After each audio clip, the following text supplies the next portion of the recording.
So hello everyone, this is Ujjwal और इस video के अंदर हम मैकेनिकल प्रॉपर्टीज ऑफ फ्लूइड के ऊपर one shot video lecture of फॉर्मूले देखने।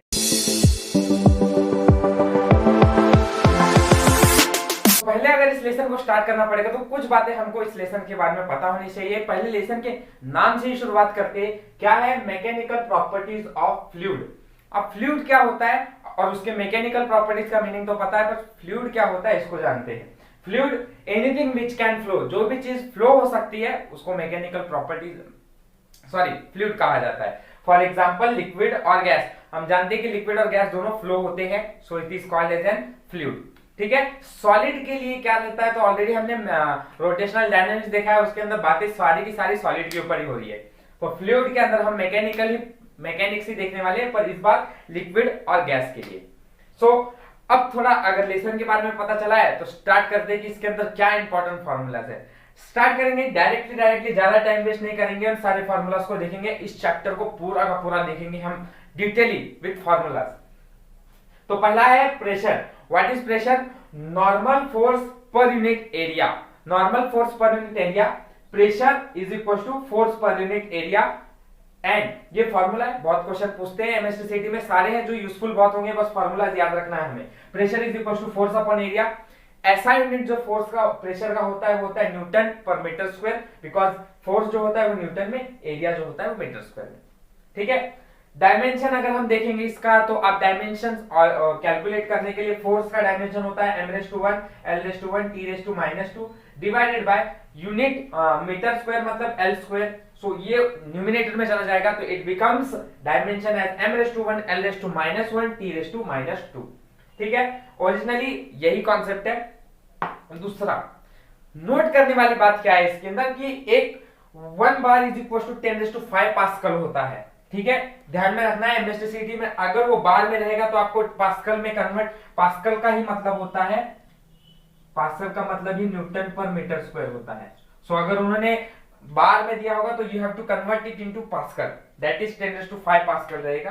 And 1 torr is equal to 1 millimetre पर of HG. HG is mercury. So ये कॉन्सेप्ट अगर थोड़े और अच्छी तरह से जानते हैं तो इसके हम न्यूमेरिकल करने वाले हैं, जो एमएसटीसीटी में या कॉम्पिटिटिव एग्जाम से पूछा हुआ है, उसके लिए तब समझ में आ जाएगा। ठीक है। तो ये फॉर्मूला है प्रेशर का, एंड हम नोट पार्ट ध्यान में रखेंगे इसका। दूसरा pressure due to liquid column. Pressure due to liquid column, pressure is equal to h ρg। ये फॉर्मूला रहता है। h height of liquid column and ρ is density, g acceleration due to gravity, g gravity रहता है। ठीक है। सो ये pressure का liquid column के ऊपर, अगर लिक्विड कॉलम है तो उसके अंदर प्रेशर कितना रहेगा, h ρg रहने वाला है। अगला एब्सोल्यूट प्रेशर कितना रहता है। सो एब्सोल्यूट प्रेशर मतलब पहले तो बात उस कॉन्सेप्ट को जानते हैं, जैसे कि एक हमारे पास कंटेनर है और उस कंटेनर के अंदर नंबर ऑफ लिक्विड ड्रॉप्स है। आपको बोला हुआ है कि वो लिक्विड ड्रॉप एक जो है वो यहाँ सेंटर पे है। ठीक है, सेंटर पे या कहीं पर भी है इस लिक्विड ड्रॉप पे, तो यहाँ पे कुछ हाइट के ऊपर होगा ये लिक्विड ड्रॉप, समथिंग कुछ हाइट है यहाँ पर। सो इस हाइट से उसका कितना प्रेशर यहाँ पे एग्जिस्ट हो रहा है ये बताओगे कैसे। सो उसके लिए फॉर्मूला है प्रेशर P। ये प्रेशर जो रहने वाला है वो ऐड होने वाला है एटमॉस्फेरिक प्रेशर, क्योंकि इसके ऊपर एक्ट करने के लिए एक एटमॉस्फेरिक, जितना एटमॉस्फेयर का प्रेशर होगा उतना प्रेशर इस लिक्विड ड्रॉप पे एक्ट हो रहा है। सही है। So this pressure plus pressure due to liquid, ये pressure due to liquid column की वजह से जितना हो रहा है, लिक्विड कॉलम जितना है उस पे वो कितना प्रेशर बन रहा है, मतलब यहाँ कितना प्रेशर बन रहा है, वो दोनों जब ऐड करेंगे आप तब आपको प्रेशर एब्सोल्यूट प्रेशर मिलने वाला है, that is P is equal to P nought plus h ρg। Clear है ये बात, समझ में आया, कोई डाउट? ठीक है। एब्सोल्यूट प्रेशर के बाद आते हैं प्रेशर गेज। अब प्रेशर गेज क्या रहता है, सेम ऐसा ही कॉन्सेप्ट रहने वाला है, पर लिक्विड ड्रॉप जो है वो यहाँ पर है। ठीक है, कंसीडर कि लिक्विड ड्रॉप इधर एग्जिस्ट कर रहा है, तो वहां पे अब बताओ कि प्रेशर कितना होगा। ऐसे प्रेशर को हम प्रेशर गेज बोलते हैं। एंड जब प्रेशर लिक्विड ड्रॉप वाटर के अंदर रहेगा तब उसको कहा जाता है एब्सोल्यूट प्रेशर। ठीक है। अब प्रेशर गेज कैसे फाइंड करते हैं? So the formula is P not minus P, क्योंकि अगर वो अब बाहर की तरफ है तो जो एटमॉस्फेरिक प्रेशर होने वाला है वो बाहर के एटमॉस्फेयर का होने वाला है। So P pressure minus P nought atmospheric pressure is equal to h ρg। ठीक है। ये फॉर्मूले थोड़े बहुत हैं, बेसिकली आपको याद रहने चाहिए, ऐसे के ऊपर क्वेश्चंस कॉन्सेप्ट पूछे जाते हैं। सो नेक्स्ट फॉर्मूला देखते हैं, दैट इज पहले पास्कल्स लॉ। अब पास्कल्स लॉ क्या होता है?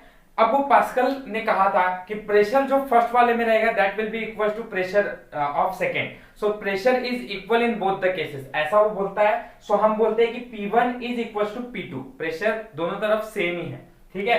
सो उस हिसाब से अगर हम देखेंगे, फॉर एग्जांपल इसको थोड़ा सही से समझाया जाए तो ये हमारे पास लार्ज वाला प्रेशर का जोन है, सॉरी स्मॉल, थोड़ा सा प्रेशर यहां से जाएगा और यहां प्रेशर जो जा रहा है वो ज्यादा है। तो फॉर एग्जांपल कि इधर हमने समथिंग व्हाट प्रेशर अप्लाइड करके रखा हुआ है, ठीक है, और यहाँ पे हमारे पास एरिया समथिंग व्हाट एरिया कुछ दिया हुआ है, ठीक है, यहाँ पर भी उसका एरिया समथिंग कुछ दिया हुआ है, ठीक है, ये A2 है, ये A1 है, यहाँ हम कुछ टाइप का फोर्स लगा रहे हैं F1।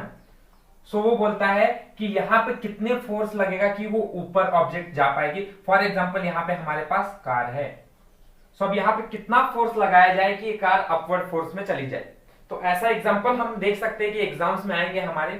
सो वो क्या बोलता है कि यहां जितना भी प्रेशर लगा हुआ है that pressure will be equal to this pressure, so P1 equal to P2 कहता है। सो हमें यहाँ पे अगर ये कंसेप्ट पता हो गई तो यहाँ पे कितना फोर्स लगने वाला है ये बात फाइंड करने के लिए हमको ज्यादा टाइम नहीं लगेगा। जैसे कि हम बोलेंगे pressure is equal to P1 equal to P2, so यहाँ पे F1 upon A1 equal to F2 upon A2 हो जाएगा। सो यहाँ पे कितना फोर्स है ये हमें फाइंड करने के लिए F2 equal to F1 in bracket A2 upon A1 करना होगा। सो हमें वो प्रेशर जो है इधर फोर्स जो है यहाँ पे अप्लाइड हो रहा है वो पता चल जाएगा। सो इतनी सी बात कही थी पास्कल लॉ ने और इस हिसाब से हमने फॉर्मूले को भी देख लिया, सिंपल। आगे देखते हैं सरफेस टेंशन। अब ये जो कॉन्सेप्ट है सरफेस टेंशन का, ये अब मैकेनिकल फ्लूइड्स का अगला पार्ट हम देख रहे हैं जो कि है सरफेस के ऊपर टेंशन या फिर लिक्विड के ऊपर या सोप बबल पे क्या हमारे पास प्रेशर्स होने वाले वो सब चीज देखेंगे। सो ये सेकेंड पार्ट है इस लेसन का, थोड़ा सा बोला जाए तो। अब तक का एक पार्ट अलग था, अभी दूसरा पार्ट अलग है। नेक्स्ट सरफेस टेंशन क्या है? Surface tension is force per unit length, T is equal to F upon length, ठीक है। एंड यहाँ पे थोड़ी बातें जरूरी है जाननी, जैसे कि हमें SI यूनिट जो होता है सरफेस टेंशन का वो न्यूटन पर मीटर होता है एंड CGS यूनिट होता है डाइन पर सेंटीमीटर। उसके बाद डायमेंशन क्या होते हैं? तो डायमेंशन निकालने के लिए हमें न्यूटन मतलब m⁻1 l⁻1 t⁻², m⁻1 l⁻1 t⁻² divided by l⁻1, क्योंकि सेंटीमीटर या मीटर है मतलब l⁻1, ये ऊपर चला जाएगा तो ये और ये कैंसिल हो जाएंगे क्योंकि l⁻1 हो जाएगा। सो हमें डायमेंशन मिलने वाला है m⁻1 l⁻0 t⁻²। इसके बाद हम देखने वाले व्हाट इज सरफेस एनर्जी। अब सरफेस एनर्जी क्या है? दिस इज किसी भी सरफेस के ऊपर एनर्जी जो रहने वाली है work is equal to T into d, कितना टेंशन है उसके ऊपर एंड कितना एरिया उस लिक्विड ड्रॉप ने कवर किया हुआ है, दैट डिपेंड्स कि उसके ऊपर सरफेस एनर्जी के कितना वर्क डन होगा वहां पे। अब जैसे कि अगर बोला रहता है कि ये लिक्विड ड्रॉप है तो हमारा वर्क डन जो होता वो होता T इंटू डी। पर अगर हमें इसी फॉर्मूले को थोड़ा सा चेंज करना होता, अगर वो बोलते कि फॉर्मूला फॉर सोप बबल क्या होगा, तो सोप बबल के लिए वर्क डन जो होता है कुछ एक्स्ट्रा काम नहीं, work is equal to T into, वहां पे लिक्विड ड्रॉप के ऊपर दो सरफेसेस होते हैं, करेक्ट है। एक लिक्विड ड्रॉप के ऊपर एक ही सरफेस रहता है, लेकिन अगर हम सोप बबल की बात करेंगे तो वहां पे इनसाइड एंड आउटसाइड दो क्या बोलते हैं सरफेसेस होते। So this is first surface, this is second surface and that is why यहां पर हमारे पास जो होने वाला है वो टेंशन जो होगा वो 2 हो जाएगा, that therefore the formula becomes 2T into dA। So ये फार्मूला याद रखेंगे कि अगर वर्क डन का फार्मूला सोप बबल के लिए कोई पूछेगा तो that is work is equal to 2T into dA, ठीक है। अब इस फॉर्मूले को थोड़ा सा मॉडिफाई करके देखा जाए तो अब और क्या फॉर्मूले में चेंज होगा। फॉर एग्जांपल कि अगर मैं बोलूं यहाँ पे एरिया हमको पता है कि ये कितना होने वाला, एरिया इज 4π² क्योंकि वो एक स्फीयर टाइप में है, ठीक है। तो work is equal to 2T into dA means 4πr² हो जाएगा, सही है। अच्छा तो ये हो जाएगा 4 इंटू 2 मीन्स 8T/r²।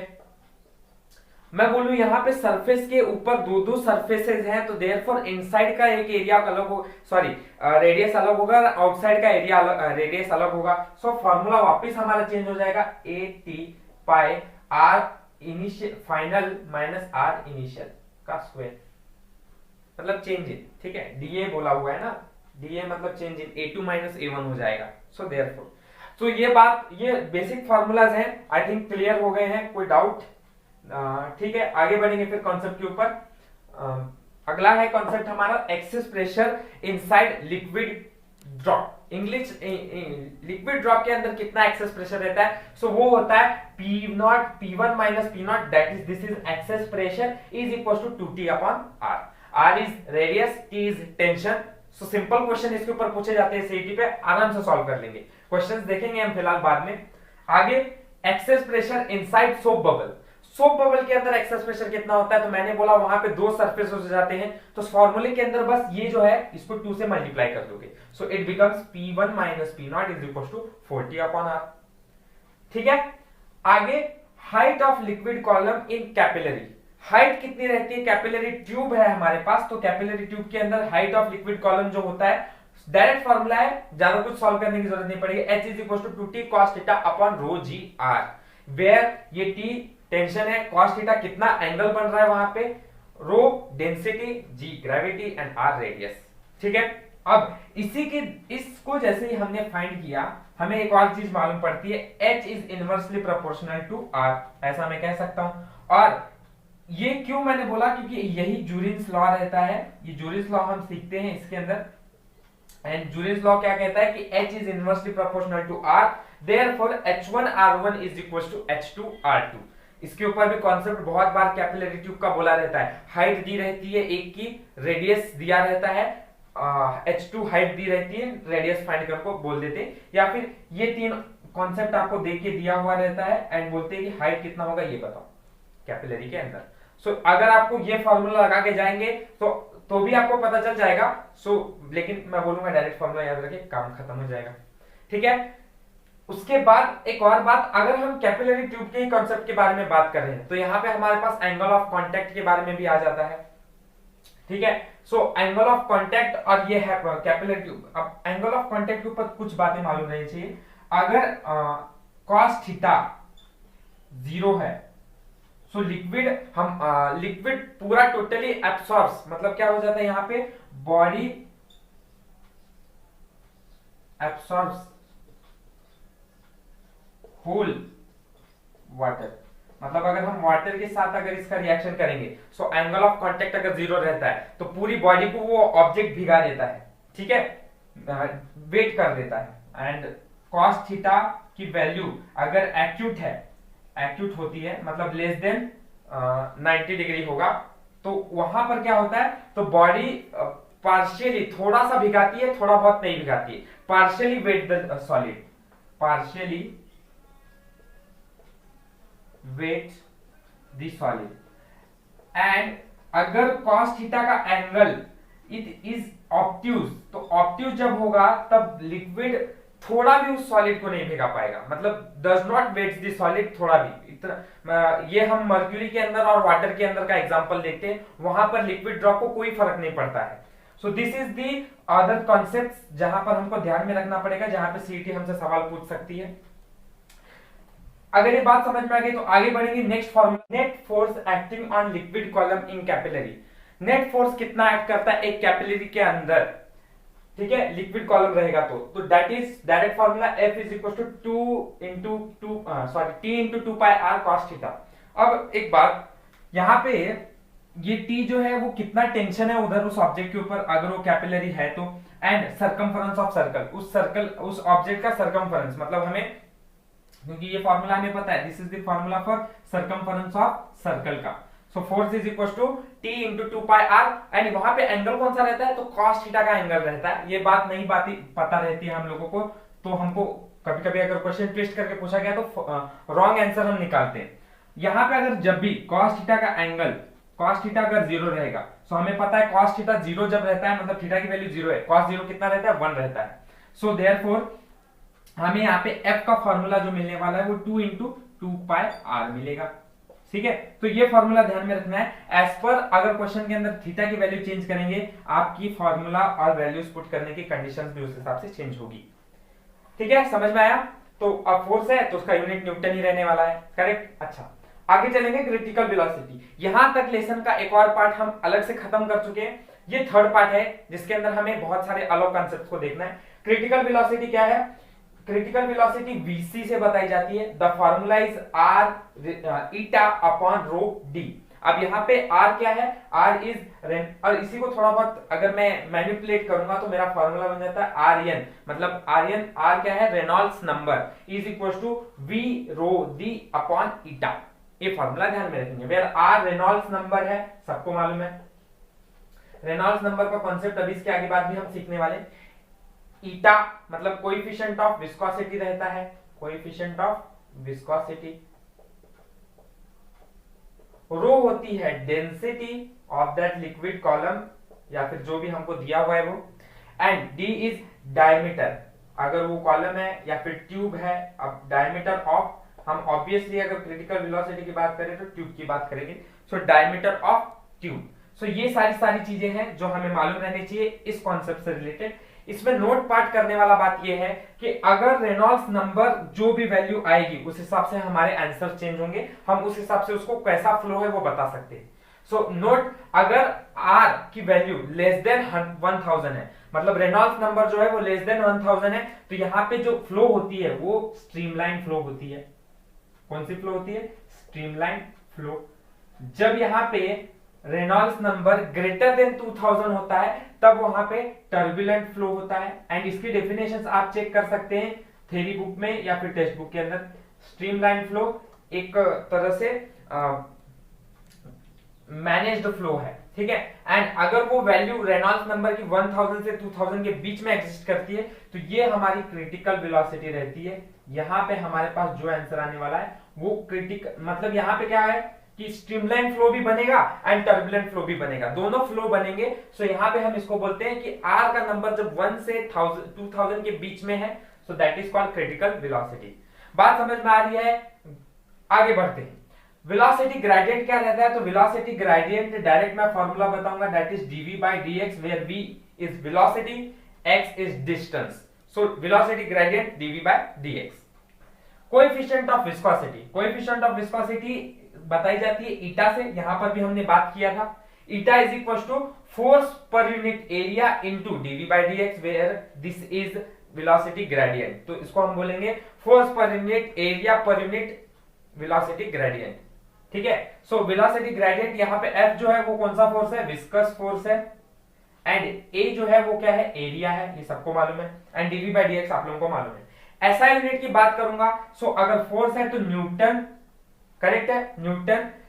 एंड यहां हम उसको थोड़ा फॉर्मूले को देखेंगे तो ये मीटर पर सेकेंड है, ठीक है। थोड़ा यूनिट देखते हैं तो फोर्स न्यूटन, कहां लिख दूं? यहां थोड़ा अच्छी तरह से लिखेंगे, न्यूटन पर मीटर स्क्वायर। एरिया है इसलिए मीटर स्क्वायर हो जाएगा, इनटू मीटर पर सेकेंड क्योंकि ये डिनोमिनेटर के अंदर चला जाएगा तो मीटर पर इंटू ये यहां आ जाएगा पर, मतलब, ठीक है, इंटू मीटर हो जाएगा तो मीटर से मीटर एक कैंसिल हो जाएगा, मीटर से एक मीटर, क्योंकि ये तो डिस्टेंस है, डिस्टेंस मीटर से नापेंगे तो ये मीटर से मीटर कैंसिल हो जाएगा, तो बचेगा हमारे पास न्यूटन सेकेंड, ठीक है, पर metre square.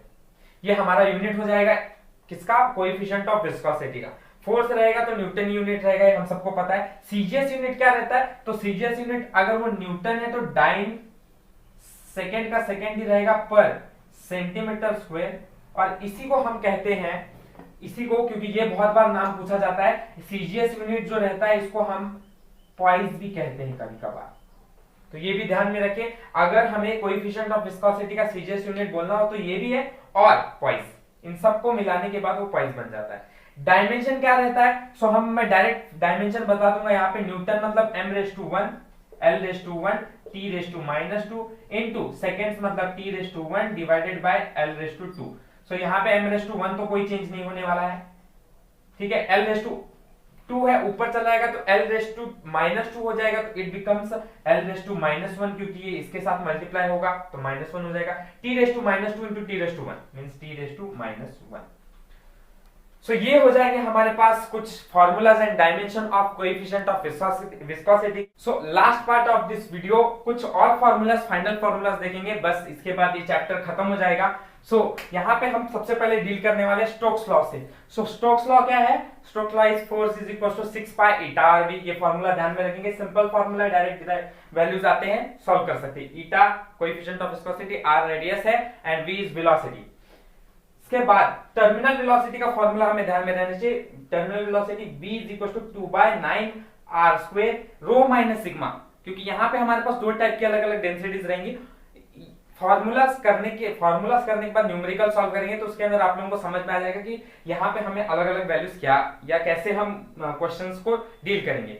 Rho minus sigma g upon eta. Eta coefficient of viscosity, rho two types of different densities है, एक रो है और एक सिग्मा है, ठीक है।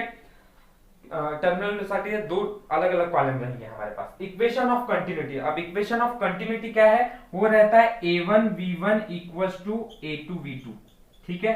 That means av is equals to constant, ठीक है। a एरिया, v वेलोसिटी, इसके बारे में बात कर रहे हैं। थोड़े एग्जांपल्स देखेंगे तो समझ में आएगा आपको। बस ये फार्मूला ध्यान रखिए, equation of continuity a1v1 is equals to a2v2। Bernoulli's principle, अब बर्नौलीज प्रिंसिपल ये बहुत इंपॉर्टेंट काम करेगा। इवन तो आप कोई भी कॉम्पिटिटिव एग्जाम की तैयारी करें, नीट की या फिर दूसरे जेईई मेंस की, तो ये बर्नौली का प्रिंसिपल बहुत काम आने वाला है। बहुत सारे प्रॉब्लम्स आपके अगर फ्लूइड मैकेनिक्स के उसको सॉल्व करा देगा।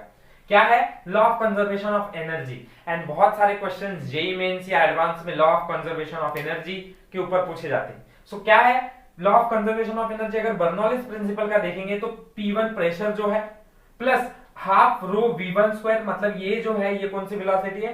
दैट इज ये काइनेटिक एनर्जी है, करेक्ट है ना, काइनेटिक एनर्जी, क्योंकि हाफ mv स्क्वायर हो जाता है, ठीक है। Plus potential energy, and potential energy का फार्मूला पता है mgh होता है, यहाँ पे रो g h1 हो जाएगा, will be equals to pressure at second plus kinetic energy at second plus potential energy at second. और फिर इसके बाद हम क्या करते हैं? P1 माइनस P2, मतलब इस फॉर्मूले को थोड़ा सा मैनिपुलेट करके चेंज कर देंगे। तो P1 माइनस P2 जो मिलेगा आपको, जो चीज उस तरफ लेके जाने के बाद मिलेगी कॉमन निकालकर, तो V1 माइनस V2 का स्क्वायर हो जाएगा प्लस H2 माइनस H1 हो जाएगा, या H1 माइनस H2 हो जाएगा। सो ये आप कॉमन निकाल सकते हैं, इजी है आपके लिए। सो ये you can do by yourself. Basic formula यही याद रखना है। प्रॉब्लम्स करते समय हम देखेंगे कि इसको कैसे न्यूमेरिकल इसके ऊपर पूछे गए हैं। स्पीड ऑफ इफ्लक्स, अब स्पीड ऑफ इफ्लक्स क्या है? v efflux is equal to under root of 2gh, खत्म, इतना सही बात है, ठीक है। velocity of efflux is equal to under root of 2gh, and final formula venturi meter, और कभी कभी आप बोलते हैं वेंचुरी ट्यूब, इसको ऐसा भी कहते हैं आप। And the formula is 2gh is equals to v2 square minus v1 square, the final formula. यहाँ पे हमारे पास वेलोसिटी जो होती है वो इधर जो भी होगी वेलोसिटी, ये वेलोसिटी यहाँ पे जो होने वाली है उससे थोड़ी सी उससे अलग ही होगी। सो दैट इज व्हाई यहाँ पे हमारे पास वेंचुरी मीटर के अंदर वेलोसिटी जो होती है वो अलग अलग टाइप में v1 और v2 रहती है। These are all the formulas of mechanical properties of fluid, और इस तरह से हम इस चैप्टर को टाटा गुड बाय कहेंगे। एंड इस this way the lesson is completed, totally formulas are in front of you। And मैं एक बात खास कर बोलूंगा कि हम अगर एमएससी सीईटी की प्रिपरेशन कर रहे हैं तो इसके लिए formulas are enough for completing this concepts and this exam. बहुत कम थ्योरी पूछी जाती है, बट फार्मूलाज अगर आपके अच्छे हैं, न्यूमेरिकल्स आपने अगर अच्छी तरह से प्रीवियस ईयर के लगाए, सो एमएसटी सीईटी की एग्जाम आपके लिए बहुत हलवा होने वाली है। सो इस तरह से मैं इस लेसन को कंप्लीट करूंगा। कोई डाउट है अगर इसके अंदर तो आप पूछ सकते हैं कमेंट सेक्शन के अंदर। टेलीग्राम ग्रुप ज्वाइन नहीं किया तो ज्वाइन कीजिए। And lastly thank you for watching my video.